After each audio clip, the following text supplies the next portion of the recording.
This is Southern Cross News with Rachel Williams. Good evening, thanks for joining us. A shop worker has had a terrifying start to the new year after a Ravenswood news agency was robbed at gunpoint.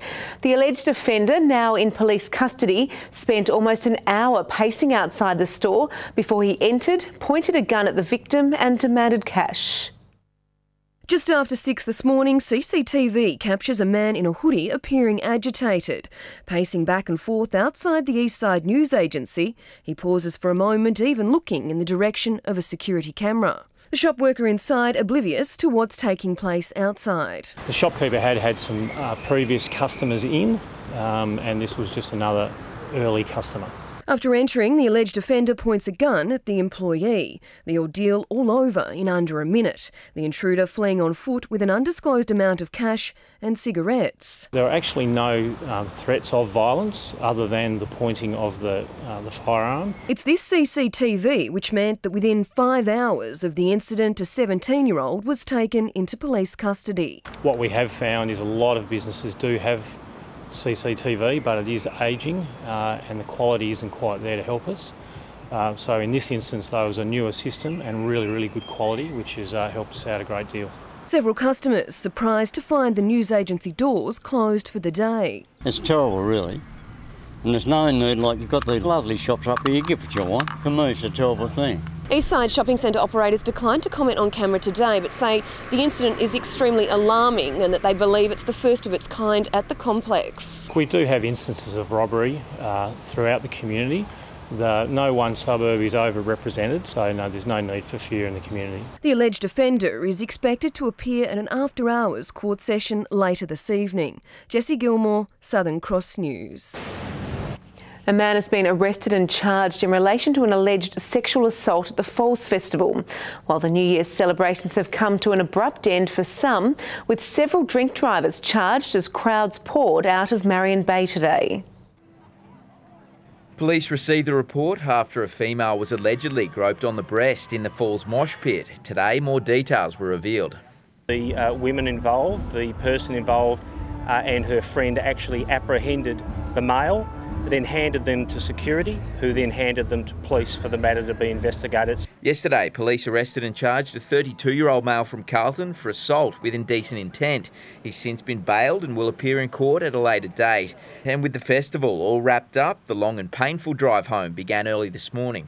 Very sore heads, a lot of people wanting to get home to have showers, either get on their couches or go to bed. Are you looking forward to getting home? I'm looking forward for a shower. Each year, Tasmania Police sets up its breath testing station at Brim Creek, and each year, without fail, the trip is brought to a sobering end for some.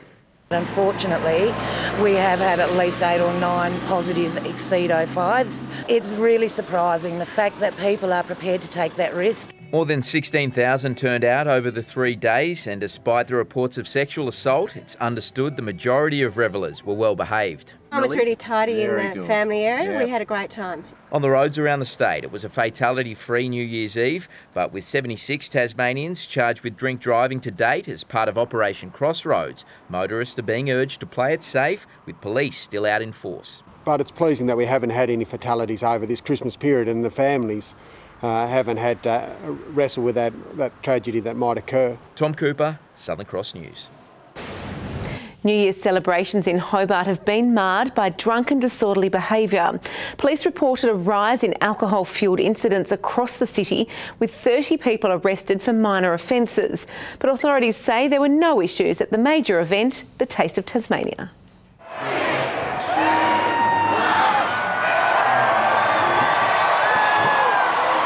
And with that, 2018 kicked off with a bang in Hobart.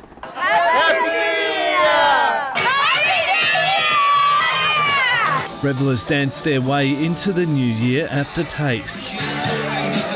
A bumper lineup of music, including the Whitlams. It is the best New Year. It's the best place to go on New Year's Eve if you live in Hobart. Great atmosphere, great food, great wine, great friends. The event drawing praise from interstate visitors. Great night for families, surprisingly. Having the fireworks at 9:30 was a great idea. This is perfect. It's really good. You guys should be proud of yourselves. The crowd at the Taste was up by 1,700 on last year. This is busier. I think it's much better organised. Decorations are really great this year. It's got a really, it's got a party spirit about it. We had a total of 4,800 people on site, which is a record number. It's the strongest numbers we've had in over 5 years. And while authorities say behaviour was good inside the Taste, elsewhere in the city it was a different story. It was generally disorderly conduct, public intoxication, and a number for failing to move on when directed as a result of detecting really quite minor offences. So I need to make it clear there were no major incidents. Police made around 30 arrests for drunken disorderly behaviour. These cells were full when I arrived this morning, and we did our best to get them out of the cells as soon as we could, but obviously for their safety and the safety of the public, we hold on to them for a period of time until they're ready to go. Those New Year celebrations coming with more than a hangover for some. Michael Breen, Southern Cross News. Thousands of revellers descended on Launceston's Royal Park to ring in the new year in a celebration of live music, local food and fireworks. Despite the strong winds delaying twilight fireworks, organisers say the night was a success. Cold winds didn't stop 7,000 Tasmanians from ushering in the new year at the Royal Eve. A night of dancing, laughter and even romance. Smiles all round. Headline act Wolf Brothers, among other bands, taking to the stage, keeping the crowd on their feet. It's incredible. The music's fantastic. We've been doing lots of dancing. Jasmine's been up on stage. While some dance to stay warm, others snuggle in blankets. We're having a great night, thanks. It's absolutely fantastic. What a great night. It's a pity it's a little bit cold, but I think the atmosphere and the way that people are encouraging and working together and talking together, keeping each other warm is fantastic, and there's a great crowd here. Great to see everybody out enjoying themselves. As for New Year's resolutions... I don't set them. Don't set them, so then you've got no room for error. And at midnight, an array of fireworks lighting the sky, making way for 2018. Some disappointed after the 9:30 fireworks were called off until 10:15. Due to the wind and just the weather conditions, it wasn't safe for us to launch the fireworks at 9:30. We had several attempts from 9:30 to about 10 o'clock where we were really trying to let them go. But all quickly overshadowed by a late spectacular welcoming the new year. Rita Risk, Southern Cross News. Changes are being proposed for Tasmania's bail laws to crack down on reoffending. The government has opened public comment on a review of legislation. It includes the presumption against bail for serious offending and those with a history of breaching bail. Labor has questioned the timing of the release ahead of the state election. The government says the changes would ensure the bail system operates in line with community expectations. Alerts were issued for 2 fires burning on the east coast tonight. A watch and act was in place for Hoods Road, Spring Beach, but the fire service says it's now contained the blaze with assistance of helicopters. It's now been downgraded to no alert level and the fire is categorised as under control. Further north, there's an advice alert for Stiglitz near St Helens, but the TFS says there's no immediate threat. A Tasmanian tradition since 1845, the Longford Cup has again attracted a large and colourful crowd keen to celebrate New Year's Day. Around 4,500 patrons flocking to the country race day. Fun, fashion and plenty of families. This year's event also seeing many patrons happy to continue festive celebrations. Really nice to see the young people come out, first, second, third generation people sort of thing that can enjoy what's been a great family day for many years. Oh, they're very important. It keeps the interest of young people and older people in the racing industry. Bookie is working hard to keep the punters happy. It's been great, a lot of betting, everybody's sort of having a good time and it's all good. So hopefully we'll get a good race in the Longford Cup. As the bagpipes kept the sound of tradition alive. Because there's a mixture of ages.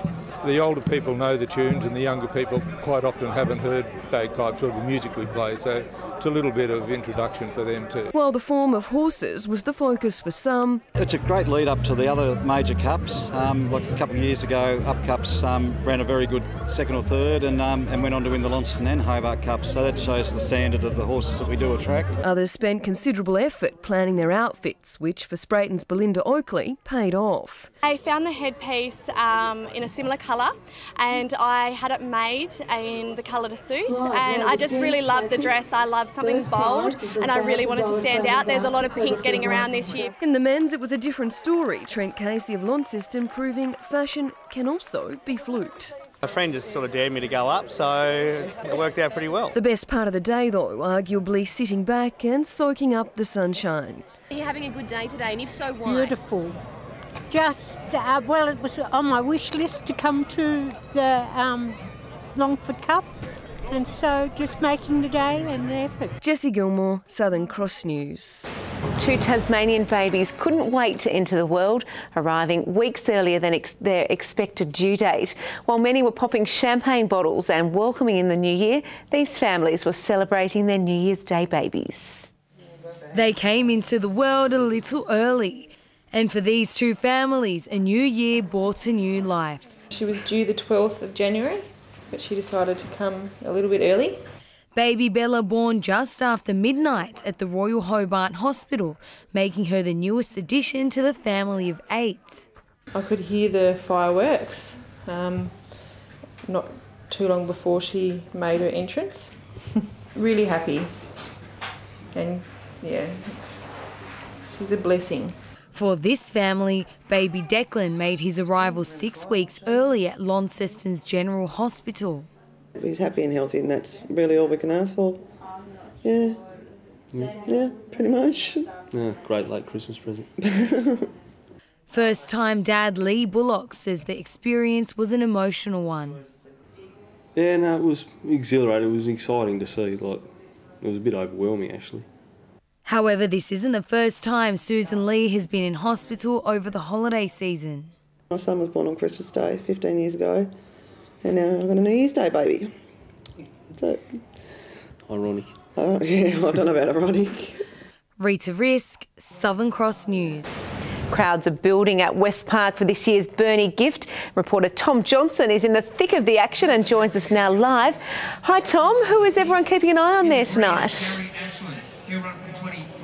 Well, Rach, we're just wrapping up the heats here at West Park, and I can tell you a lot of attention's going to be paid to Morgan Gaffney. She's going for a record 4th Women's Gift later on tonight.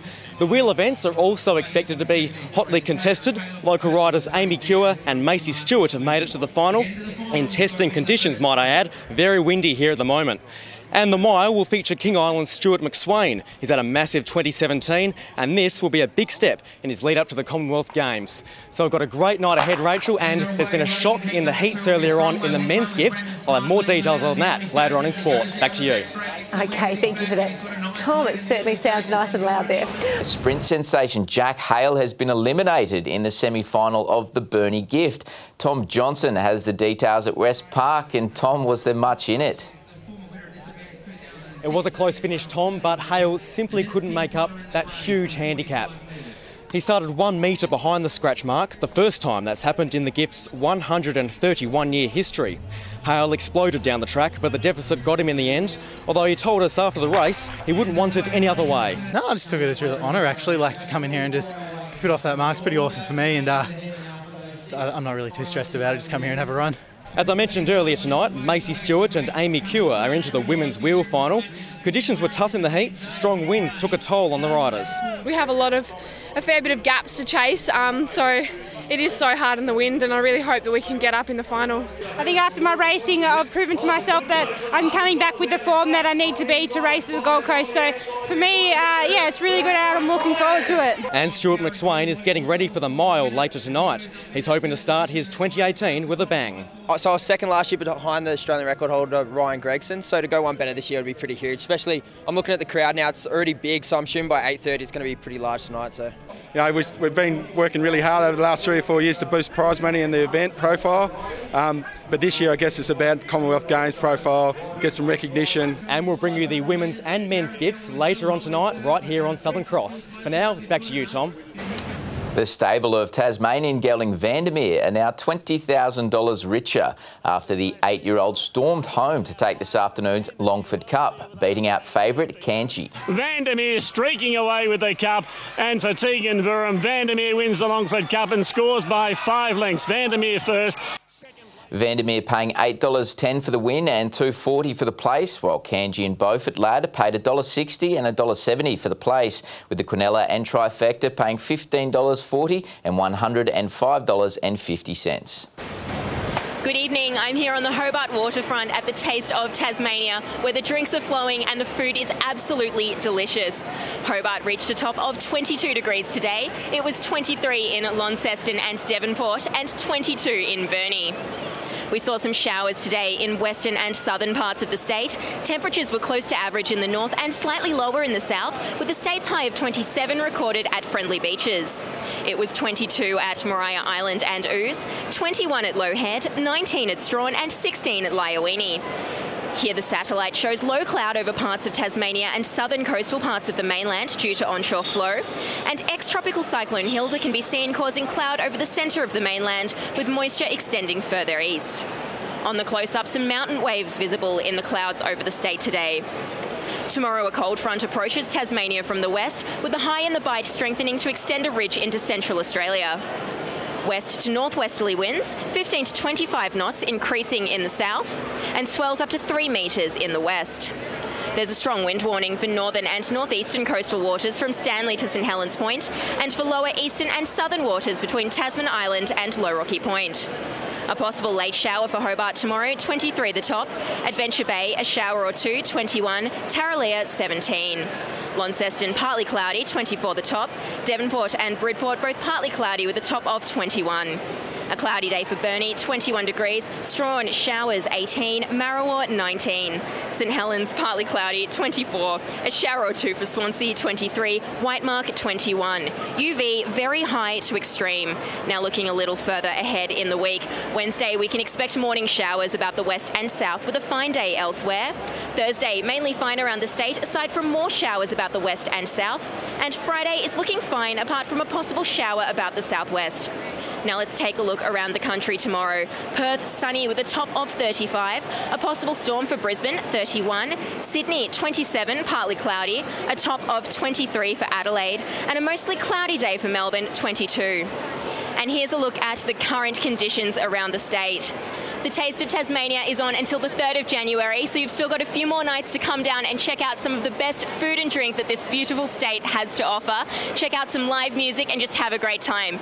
Now, I'm going to go find myself something delicious to eat for dinner. Enjoy yourself, Britt. Thank you for that. That's all your news for this, the first day of January 2018. I'll be back later with updates. Thanks for your company. Good night.